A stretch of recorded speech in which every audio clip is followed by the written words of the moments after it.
I am the Tofu Golem. Please enjoy the video. In this video, I will show you how to change the battery on your Chrysler Town and Country key. First, you'll need a small flathead screwdriver or a coin to gently pry open the key fob. You'll also need a new CR 2032 coin cell battery, which is commonly available. Make sure you have a clean, well-lit area to work in, as the components are small. This simple process will restore full functionality to your key. Now, let's open the key fob. Look for a small slot, usually on the side or bottom edge of the fob. Insert your small flathead screwdriver or coin into this slot. Apply gentle pressure and twist the tool slightly. You should hear a small click as the two halves of the key fob begin to separate.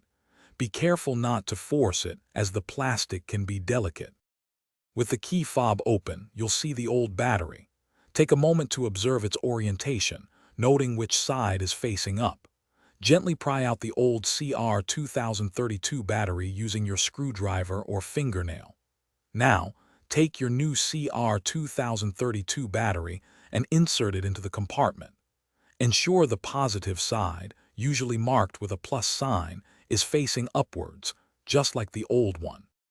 Finally, it's time to reassemble your key fob. Carefully align the two halves of the fob, making sure all the buttons and components are properly seated. Gently press the halves together until you hear a satisfying click, indicating they are securely fastened. Once closed, immediately test all the functions of your key fob, like locking and unlocking, to ensure everything is working perfectly. You're all set. Thanks for watching. Consider subscribing if we helped you today.